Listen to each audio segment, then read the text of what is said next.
한국의 중년의 사람들, 한국에서 교육을 받은 분들은 모두가 다 기억하는 영시가 있습니다. 영국 시죠. 영어로 된 시. 가지 않는 길, 로버트 프로스트라는 사람이 쓴 시입니다. 저거는 한번 좀 읽어드릴 텐데 기억이 나지 않더라도 아마 읽으면 저거 내가 조금 기억난다 그런 시일 거예요. 제가 한번 읽어드릴게요. 노란 숲속에 길이 두 갈래로 나섰습니다. 나는 두 길을 다 가지 못하는 것을 안타깝게 생각하면서 오랫동안 서서 한 길이 굽어 꺾여 내려간 데까지, 바라볼 수 있는 데까지 멀리 바라다 보았습니다. 그리고 똑같이 아름다운 다른 길을 택했습니다. 그 길에는 풀이 더 있고 사람이 걸은 자취가 적고 아마 더 걸어야 될 길이라고 나는 생각했던 게지요. 그 길을 걸음으로 그 길도 거의 같아질 것이지만 그날 아침 두 길은 낙엽을 밟는 자취는 없었습니다. 나는 다음 날을 위하여 한 길은 남겨두었습니다. 길은 길에 연하여 끝 없으므로 내가 다시 돌아올 것을 의심하면서 훗날에 나는 어디선가 한숨을 쉬면서 이야기할 것입니다. 숲속에 두 갈래의 길이 있었다고, 나는 사람이 적게 간 길을 택하였다고, 그리고 그것 때문에 모든 것이 달라졌다고. 이 시를 좀 읽으면 이 시에 대해서 잘 몰랐던 분도 공감하는 마음이 생기고 이 시가 왜 그렇게 많은 사람들에게 읽혀졌는지 좀 느낄 수 있어요. 왜냐하면 우리는 살아가면서 필연적으로 수많은 선택을 하게 됩니다. 인생은 그냥 선택의 연속 같아요. 그런데 이 선택은요, 우리 인생을 완전히 다르게 살게 만듭니다. 어떻게 보면 인생은 실력에 의해서 결정되는 게 아니라 선택에 의해서 달라지는 것 같아요. 아마 그 대표적인 예가 결혼인 것 같아요. 결혼은요, 누구와 결혼하느냐에 따라서 인생이 완전히 달라집니다. 그런데 학창 시절에 성적이 좋다고 꼭 결혼을 잘하는 게 아닙니다. 건강하다고 꼭 결혼을 잘하는 게 아니에요. 심지어는 외모가 아주 매력적이라고 결혼을 잘하는 게 아닙니다. 예전에 유명한 CF에서 말했던 것처럼 그냥 순간의 선택이 평생을 좌우하는 거예요. 선택에 의해서 인생이 달라지는 거죠. 근데 문제는 이 선택의 결과를 선택할 당시에는 아무도 보장을 못한다는 거예요. 모두가 다 어떤 선택을 할 때는 이 선택은 내 인생을 행복하게 해줄 거야, 내가 이 선택은 잘한 선택일 거야 라고 생각합니다. 그런데 그 결과를 보장해 줄 수 있는 사람은 아무도 없어요. 아주 오래전에 어떤 장로님한테 제가 들은 이야기예요. 들은 이야기이기 때문에 정확하진 않아요. 그렇지만 대충 이런 이야기예요. 그 장로님이 말할 때보다 훨씬 더 오래전에 한국이 아주 가난한 나라일 때 한국에서 아주 뛰어난 학자들을 한 10명 미만, 몇 명인지 기억이 안 나는데 10명 미만을 미국으로 유학을 보냈답니다. 전액 국비 장학생으로. 한국에서는 아주 탁월한 사람들을 보냈는데 막상 미국에 오니까 영어로 해야 되고 그분들이 아무리 똑똑해도 이제 힘든 거죠. 그래서 거의 모든 사람들이 공부를 해나가는 것 자체가 굉장히 어려웠대요. 근데 그 중에 한 분이 미국에 와서도 아주 탁월하게 공부를 하신 거예요. 그래서 그 미국 대학에서 여기 남으라고 오퍼를 줬대요. 근데 이게 이분에게는 큰 갈등이었어요. 왜냐하면은 거기 전액 국비로 이 미국에서 공부를 했기 때문에 그분들이 미국에 와서 공부하는 조건이 뭐냐면 다시 조국으로 돌아와서 조국에 봉사하는 거였답니다. 근데 그걸 안 가게 되니까 약간 한국에도 굉장히 미안한 일이 되고 어려운 일이 됐지만, 그러나 그 당시에 미국에서 교수의 자리가 나온다는 건 정말 이걸 상상할 수가 없었기 때문에 약속을 깨고 여기에 남게 됐대요. 자기는 남고 나머지는 돌아가고, 돌아가는 분들이 여기 남은 자기를 그렇게 부러워했답니다. 세월이 많이 흘러서 이분이 여기서 대학에서 가르치시다가 은퇴를 하신 거예요. 그런데 그 은퇴하신 분이 저에게 얘기해 주신 장로님께 막 후회를 하더랍니다. 내가 왜 그때 그렇게 공부를 잘했을까? 저는 평생에 그런 후회를 한번 해보고 싶은데 해본 적이 없어요. 내가 왜 그렇게 공부를 잘했을까? 왜 그때 내가 미국에 남았을까? 왜냐하면 그때 공부를 못해서 돌아간 분들은 다 한 분도 빠짐없이 한국에서 장관을 지냈대요. 그리고 학계에서 상당한 영향력을 끼치고, 근데 본인은 작은 도시에서 대학에서 가르쳐서 은퇴하셨는데 아마 좀 추운 데 사셨던 모양이에요. 산호세를 오시면 여기 이렇게 날씨 좋은데 난 살고 싶은데 여기 집값이 비싸가지고 한국인도 별로 없는 데서 외롭게 살아간다고 후회를 하시더래요. 여러분, 우리의 선택은 최선을 다해 선택하지만 그 결과를 보장해 주는 사람은 없죠. 그래서 누구나가 다 크고 작게 한 번쯤은 선택을 하고요, 조금 지나면 내가 진짜 잘했을까? 내가 한 선택이 진짜 괜찮은 선택이었나? 이런 의심이 생기는 거예요. 왜냐하면 우리는 인생의 모든 선택을 다 살아볼 수 없기 때문에, 어차피 제한돼 있어서 내가 선택한 인생밖에 살 수 없기 때문에 다른 길에 대한 미련이 우리 마음에 있는 거죠. 아마 대부분의 사람들이 이런 마음을 가지고 있기 때문에 이 시가 그렇게 많은 사람들에게 공감을 주었던 것 같아요. 그런데 오늘 우리가 읽은 시편 1편도 바로 비슷한 배경을 가지고 있습니다. 오늘 시에는 두 갈래 길을 제안합니다. 시편 1편 6절 이렇게 말해요. 무릇 의인들의 길은 여호와께서 인정하시나 악인들의 길은 망하리로다. 우리 인생에 두 가지 길이 있다는 거예요. 하나는 의인의 길이고 하나는 악인의 길이라는 거예요. 그런데 우리는 두 길을 다 걸을 수는 없어요. 둘 중에 하나 선택을 해야 돼요. 그런데 이 선택은 결과가 너무나 다르다는 거예요. 어떻게 다르냐? 만약에 우리가 의인의 길을 선택을 하면 어떻게 되느냐? 그 선택한 것 자체로 매우 복되게 살게 된다는 거예요. 시편 1편 3절에 이렇게 말해요. 그는 시냇가에 심은 나무가 철을 따라 열매를 맺으며 그 잎사귀가 마르지 아니함 같으니 그가 하는 모든 일이 다 형통하리로다. 아멘. 의인의 길을 선택하면 시냇가에 심은 나무 같다는 거예요. 여러분, 이스라엘에는 물길이 주로 와디라고 부르는 물길이에요. 이 물길은 어떠냐면 비가 오면 그냥 강을 이뤄요. 근데 비가 안 오면 그냥 바싹 말라버려요. 그래서 멀리서 보면 분명히 강 같은 지류의 흔적이 보여요. 그런데 실제로 그 근처는 아무런 풀이 자라지 못해요. 아마 여러분 사진을 하나 볼 텐데 이런 모양이에요. 전혀 풀이 자라지 못해요. 그런데 이렇게 풀이 자라지 못하니까 사람들이 어떻게 하냐면은 강으로부터 수로를 만들어요.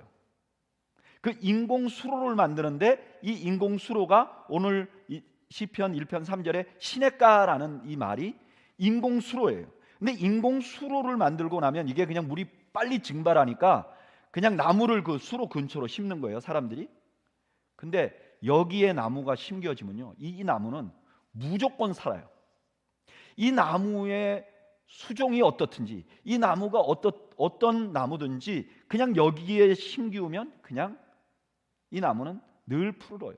거기다가 인공으로 만든 수로기 때문에 물이 마르질 않아요. 그래서 자신의 능력과 상관없이 열매도 맺히고 잎사귀도 풀러요. 의인의 길을 선택하면 이런 결과가 나온다는 거예요.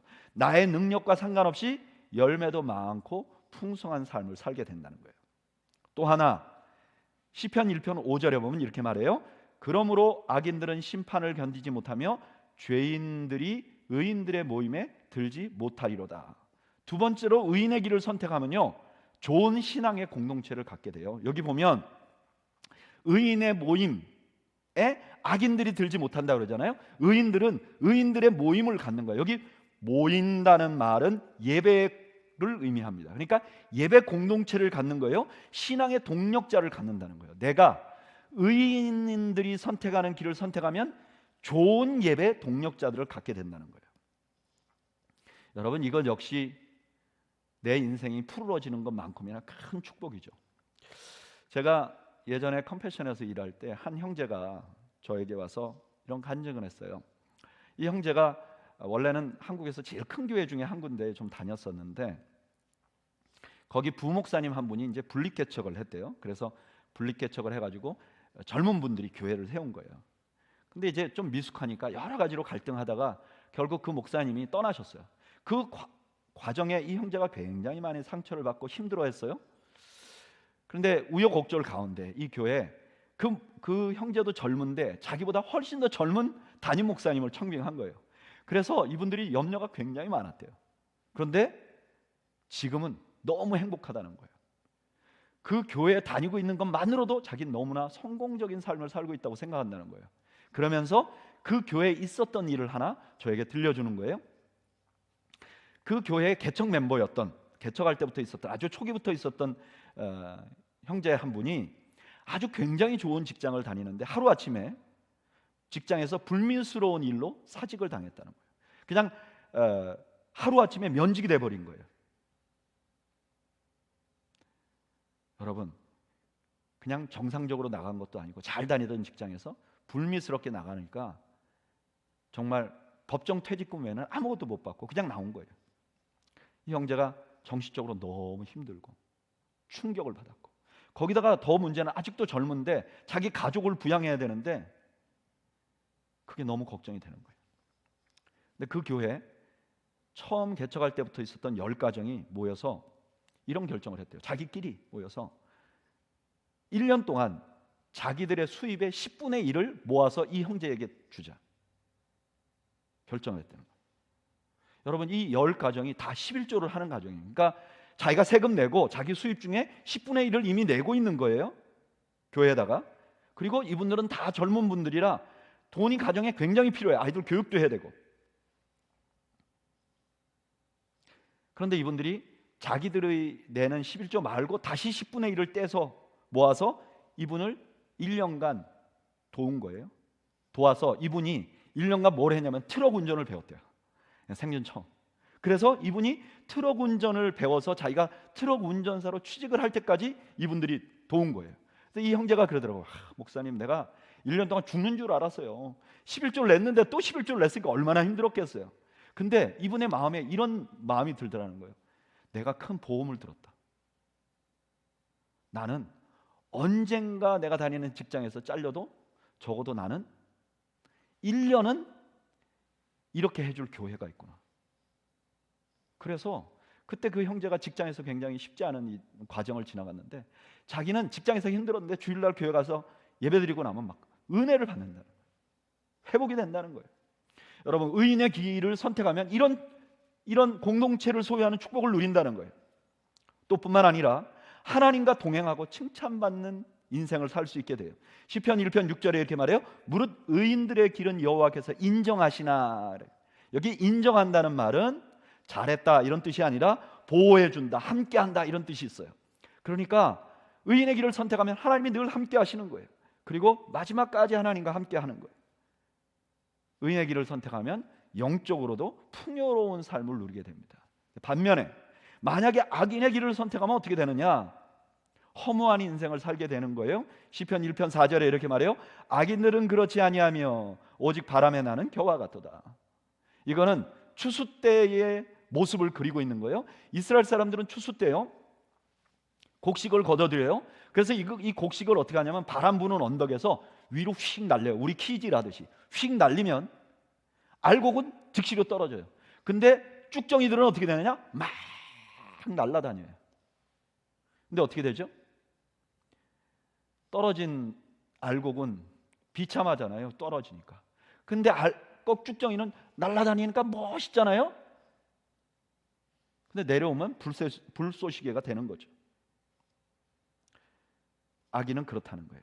무언가 열심히 해서 성공적인 삶을 사는데 자신은 행복하지도 만족스럽지도 않은 거예요. 그런 분들 있죠. 행복하지도 만족스럽지도 않고, 뿐만 아니라 다른 사람에게도 유익이 없는 것. 그리고 좋은 공동체에 들어가지 못하는 거예요. 시편 1편 5절에 이렇게 말하죠. 그러므로 악인들은 심판을 견디지 못하며 죄인들이 의인의 모임에 들지 못하리로다. 주변에 의인이 없는 거예요. 주변에 다 악을 행하는 사람들만 있는 거예요.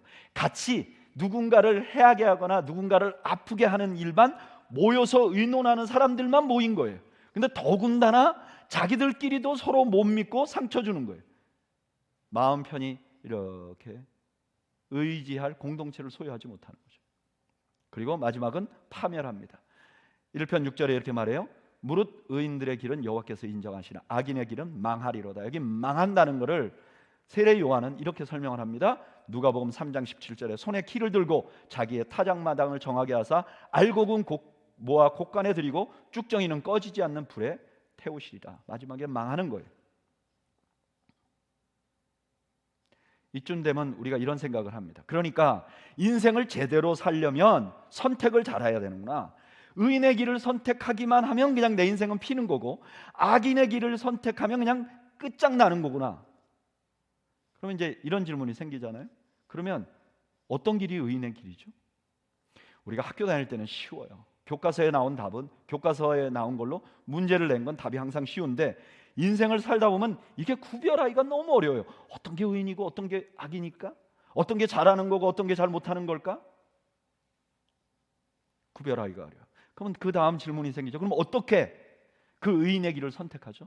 어떻게 하면 우리는 의인의 길을 선택할 수 있죠?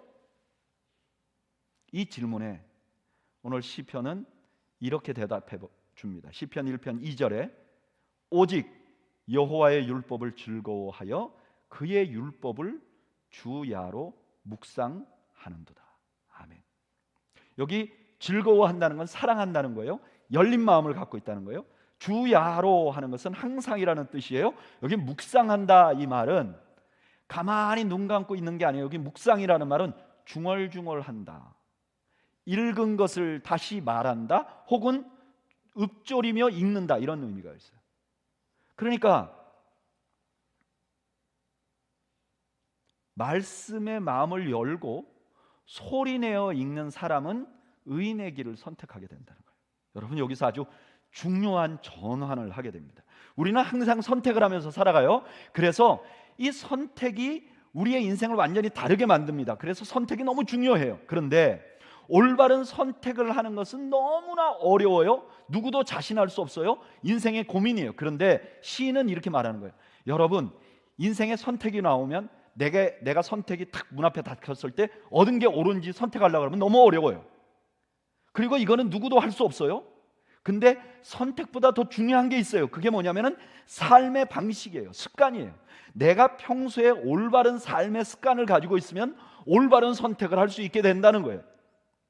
그러니까 선택이라는 것은 내가 평소에 가지고 있었던 삶의 패턴의 결정체라는 거예요. 여러분 이게 너무 중요합니다.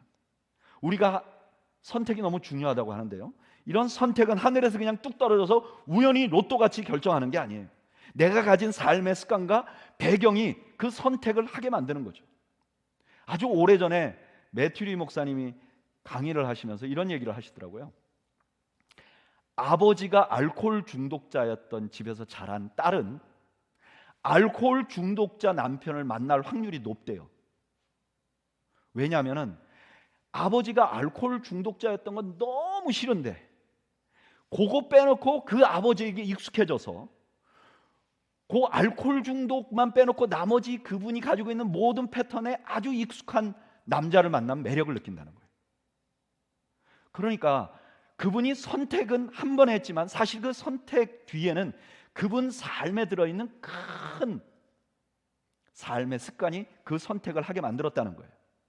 그러니까 의인의 길을 가려면 좋은 삶의 습관을 가지고 있어야 된다는 거예요. 그런데 그 좋은 삶의 습관이란 뭐냐? 딱 한마디로 말하면 성경을 항상 읽는 거예요. 그 말씀을 마음을 열고 기쁨으로 내 삶에 적용하는 거예요.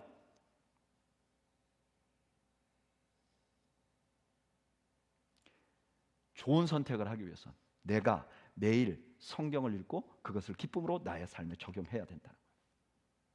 그러면 이런 질문이 생기잖아요. 아니 목사님, 어떻게 성경을 계속 읽으면 의인의 길을 선택하게 됩니까? 성경이 이렇게 말해요. 시편 1편 1절. 복 있는 사람은 악인들의 꾀를 따르지 아니하며 죄인들의 길에 서지 아니하며 오만한 자의 자리에 앉지 아니하고. 계속 말씀을 묵상하고 말씀을 기뻐하는 사람들은 악인의 꾀를 따르지 않게 해준다는 거예요.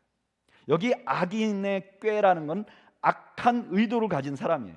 이 사람들이 와서 우리한테 말해요. 그 사람의 마음속에는 악한 의도를 갖고 있는데 그걸 가지고 숨기고 우리한테 말한단 말이에요. 근데 그 사람의 의도를 알기는 굉장히 어려워요.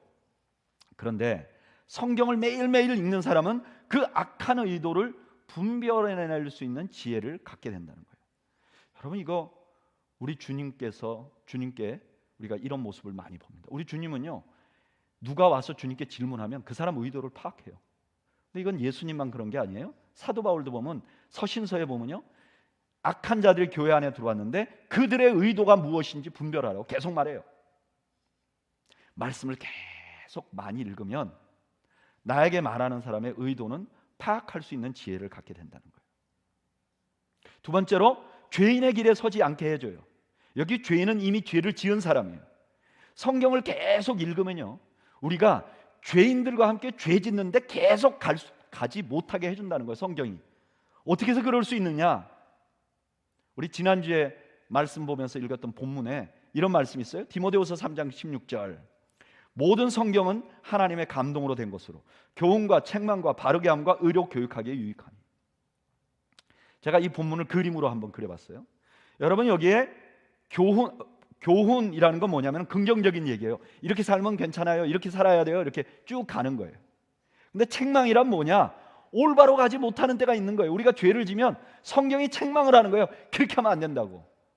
여러분, 매일 성경을 읽으면 이런 경험을 하게 돼요. 내가 평소에는 모르는데 매일 성경을 읽다 보면 내가 죄를 지으려고 그러면 하나님의 말씀이 책망을 하는 거예요. 양심의 가책을 느끼게 하는 거예요. 그 다음에 가책만 느끼게 하는 게 아니라 개선하도록 해줘요. 바르게 해줘요. 사랑으로 보듬어주고 똑바로 가자, 그리로 가면 안 되는 거야, 네가 모든 걸 잃더라도 용기를 내야 돼, 이렇게 하면서 올바른 길로 가게 해줘요. 그리고 의롭게 사는 사람들은 더욱 의롭게 살도록 의로 교육하기에 유익하게 만들어요. 성경은 이런 역할을 하기 때문에 성경을 계속 읽으면요, 죄에 계속 가 있을 수 없어요. 때로 실수해서 죄에 들어갈 수 있지만 성경이 강력하게 우리를 책망하기 때문에 말씀의 책망을 받으면 돌아서게 돼 있어요. 말씀에 양심을 열고만 있다면 그런 은혜를 누릴 수 있는 거죠. 그리고 오만한 자의 자리에 앉지 않게 해요. 여기 오만한 자는 어떤 사람이냐면 신앙을 비웃고 거만하고 부패한 사람들, 자기도 모르게 자기 잘난 맛에 사는 사람들. 근데 왜 성경을 읽으면 이렇게 오만해지지 않게 한다는 거예요. 어떻게 해서 오만해지지 않게 합니까? 시편 19편 7절에 보면 놀라운 말씀이 있어요. 제가 7절 8절 읽어볼게요. 여호와의 율법은 완전하여 영혼을 소성시키고 여호와의 증거는 확실하여 우둔한 자를 지혜롭게 하며 여호와의 교훈은 정직하여 마음을 기쁘게 하고 여호와의 계명은 순결하여, 그 다음 말이 너무 중요해요. 눈을 밝게 하시는도다. 성경을 계속 읽으면요, 나 자신을 보게 돼요. 그 말씀에 마음을 열게 되면 나 자신을 보게 돼요. 나 자신을 보게 눈이 열리면요, 교만해질 수가 없어요. 오만해질 수가 없어요. 성경을 계속 묵상하는 사람은 이런 유익이 있다는 거예요. 나도 모르게 악을 따라가지 않게 된다는 거예요. 그러니까 세상엔 두 가지 길인데 악인의 길과 의인의 길이 있는데 악인의 길을 가지 않게 되니까 의의 길로 인도하시는 도다. 시편 23편하고 연관이 되죠. 의의 길로 인도하시는 도다. 그래서요, 성경의 이 맛을 알고 나면 성경을 자꾸 읽고 싶어지는 거예요. 저는 오랫동안 신앙생활하면서 시편 19편 10절에 다윗이 고백한 말씀이 잘 이해가 안 됐어요. 뭐라 그러죠? 금 곧 많은 순금보다 더 사모할 것이요 꿀과 송이꿀보다 더 달도다. 제가 중학교 다닐 때 성경이 달달해서 한번 핥아봤어요. 그만큼 이해가 안 됐어요. 아니 뭐가 다를까? 성경만 펴면 졸리는데 이게 어떻게 달까? 근데 이 성경 안에서 읽으면서 내가 어디로 가야 될지 나의 모습이 보이고 악인의 길을 선택하지 않게 해주는 그런 지혜를 얻으니까 성경이 더 좋아지는 거죠. 마치 어느 스탁이 오를지 매일 아침에 띵 하고 올려주는 것처럼 눈이 번쩍 뜨이잖아요. 꿀과 송이꿀보다 더 달 거 아닙니까? 성경이 그렇게 해준다는 거예요. 망하지 않는 길을 지정을 해준다는 거예요. 저는 여러분들이 그런 은혜를 누리시기를 바랍니다. 여러분들이 성경이 꿀과 송이꿀보다 더 단 은혜를 누리시기를 주님의 이름으로 축복합니다. 근데 꼭 그런 경험을 못 하시더라도 무조건 읽어야 합니다. 무조건 읽어야 합니다. 신명기서를 보면요, 이 신명기서는 사실은 모든 이스라엘 백성들에게 주시는 말씀인데 그 신명기서에 이상하게 왕에게 주는 말씀이 나와요. 왕이 아직 없는데 왕에게 당부하는 말씀이 나와요. 누구든지 왕을 뽑으면 꼭 이렇게 해라. 뭐라고 했는가? 신명기 17장 18절에 이렇게 말해요. 그가 왕위에 오르거든 이 율법서의 등사본을 레위 사람 제사장 앞에서 책에 기록하여. 예전에 이 등사는 우리가 하는 거하고 다릅니다. 다 손으로 베껴야 돼요. 근데 왕을 위해서 성경을 베끼라는 거예요. 그리고 19절에 평생에 자기 옆에 두고 읽어 그의 하나님 여호와 경외하기를 배우며 이 율법의 모든 말과 이 규례를 지켜 행할 것이라. 20절에 그리하면 그의 마음이 그의 형제 위에 교만하지 아니하고 이 명령에서 떠나 좌로나 우로나 치우치지 아니하리니 이스라엘 중에서 그와 그의 자손이 왕위에 있는 날이 장구하리라. 성경 읽는 게 재미없어도 성경 머리맡에 두고 매일 읽어야 한다는 거예요. 그래야 왕이 교만해지지 않고 그래야 이스라엘이 평안하다는 거예요. 이건 옵션이 아니에요. 여러분, 저는 기독교를 믿는 사람들이 누리는 가장 큰 유익은 바로 죽어 천국에 가는 거죠. 그런데 이 땅에서 누리는 가장 큰 유익은 성경이죠. 유대인들이 뭐라 그래요? 유대인의 나음이 무엇이뇨? 그들이 말씀을 맡았다는 거예요. 마찬가지로 우리 크리스찬들이 교회에 다니면서 신앙생활하면서 유익이 뭐냐? 그러면 제일 중요한 게 성경을 갖고 있다는 거예요. 성경을 안다는 거예요. 성경을 읽을 수 있는 마음이 생긴다는 거예요. 근데 제가 목회를 하다 보면 안타까운 것은 성경을 읽지 않는 분들이 굉장히 많아요. 엄청난 혜택을 누리지 못하는 거예요. 여러분, 교회 나오는데 교회에서 주는 가장 큰 혜택을 누리지 못하니까 그 다음에 신앙생활이 재미가 없어요. 예배도 재미가 없고 봉사도 재미가 없고 친교가 재미있으려나 재미가 없어요. 그 다음에 교회에서 굽신굽신하고 헌신하는 분들 보면 이해가 안 가요. 성경을 모르면 이해가 안 가는 거예요.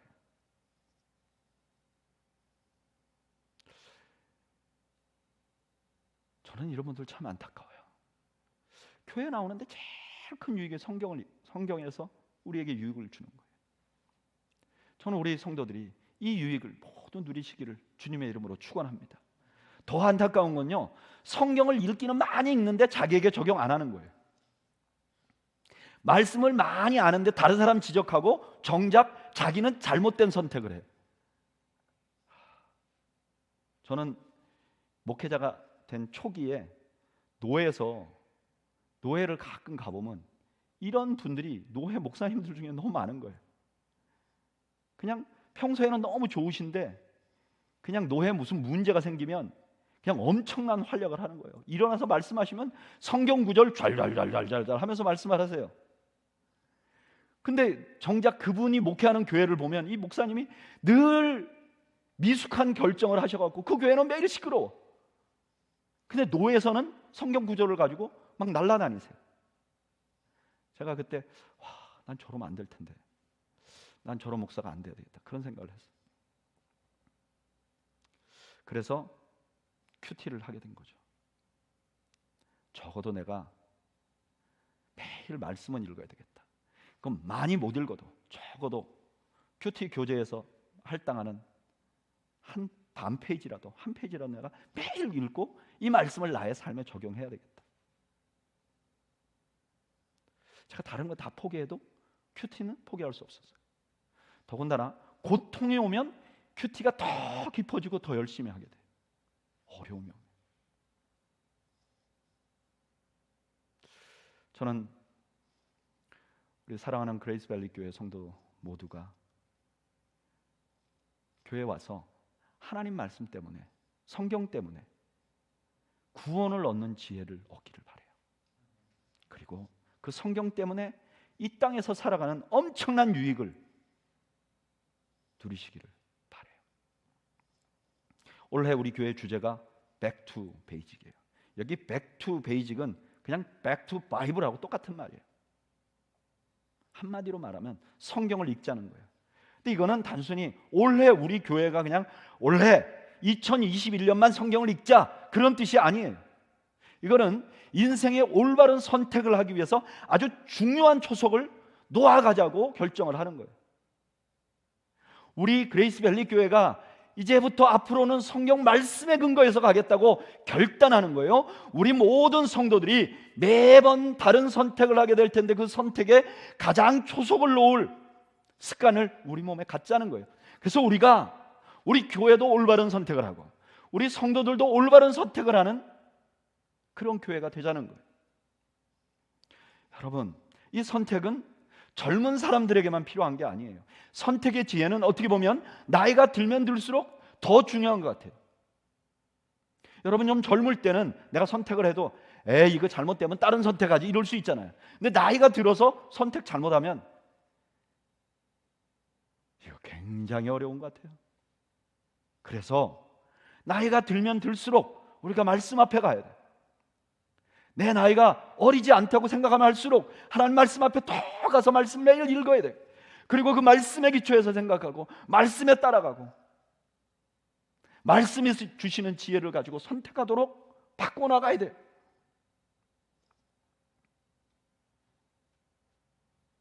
그리고 저는 우리가 이런 삶의 습관을 우리 다음 세대, 우리 집의 자녀들에게 주어야 한다고 생각합니다. 저도 이제 아이들을 키우고 이제 아이들이 대학을 졸업하는 무렵이 됐어요. 사실은 저희는 한국에서 아이들을 대학을 보냈기 때문에 대학을 보내면서 이미 저희 손에선 떠났어요. 어떻게 할 수가 없더라고요.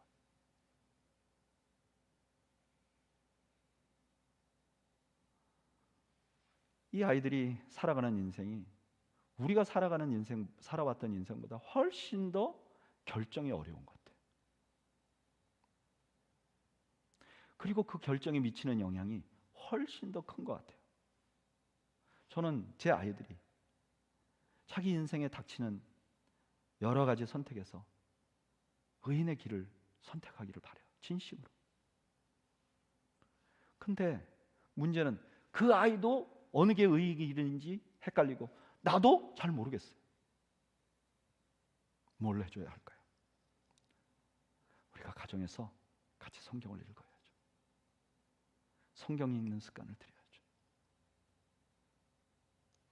그래서 이 아이들이 언젠가 선택을 하게 될 때 가지 않는 길을 후회하는 선택이 아니라 하나님 말씀 때문에 올바른 선택을 했다고, 그리고 부모님들에게 좋은 초석을 놔줬다고 고마워하는 그런 선택을 하도록 도와야 되지 않겠습니까? 2주에 걸쳐서 Back to Basic, 우리 교회가 왜 Back to Basic이라는 주제를 가지고 2021년을 가고 있는가, 함께 말씀을 나눴습니다.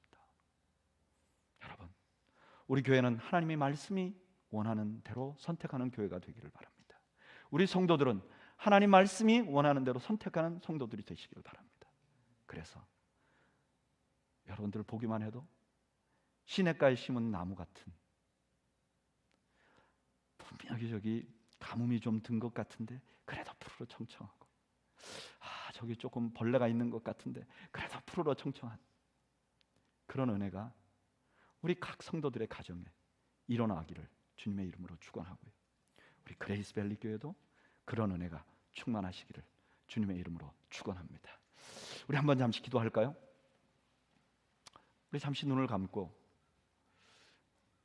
내가 해왔던 선택들을 한번 돌아보죠. 나는 이제까지 참 인생의 중요한 선택을 왜 했는가? 그리고 앞으로 내 인생의 선택들이 많을 텐데 나는 어떻게 해야 될 것인가? 먼저 우리가 하나님 앞에 구하죠. 하나님, 의의 길을 선택할 수 있게 도와주옵소서. 의의 길을 선택할 수 있게 도와주옵소서. 내 인생의 나이가 하루하루 더 가면 갈수록 더 의의 길을 선택할 수 있게 도와주옵소서. 두 번째로, 하나님, 내 삶에 의의 길을 선택할 수 있는 좋은 습관이 내 삶에 스며들도록 은혜를 베풀어 주시고, 내게 스며든 그 삶의 습관이 내 다음 세대에도 이어지는 은혜가 있도록 나를 도와주옵소서. 우리 두 가지 기도 제목 가지고 함께 기도하겠습니다. 함께 기도하죠. 아버지,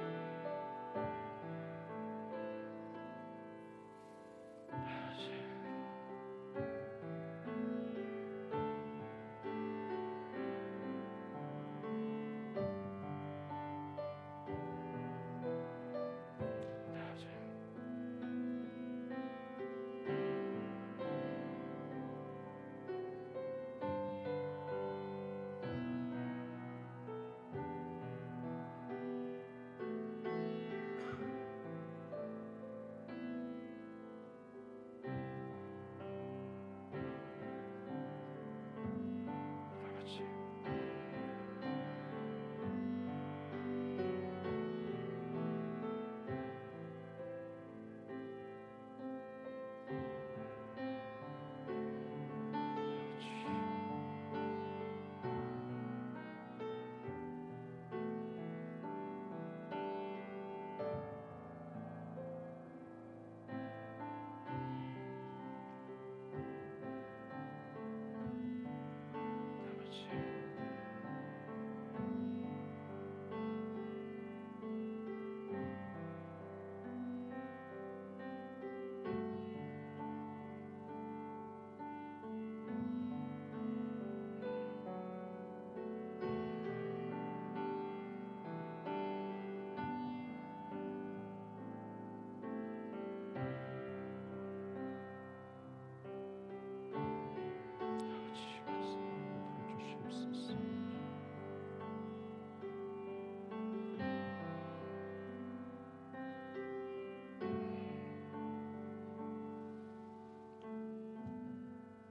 이제는 우리 주님 예수 그리스도의 은혜와 하나님 우리 아버지의 그 크신 사랑과 성령님의 함께 하시고 깨닫게 하시고 선한 선택을 하게 하시는 은혜가 오늘 주 앞에서 말씀을 통해서 의의 길을 선택하기를 소망하는 주의 백성들 머리머리 위와 이들의 가정과 이들의 삶 위에 지금으로부터 영원 무궁토록 함께 있을지어다.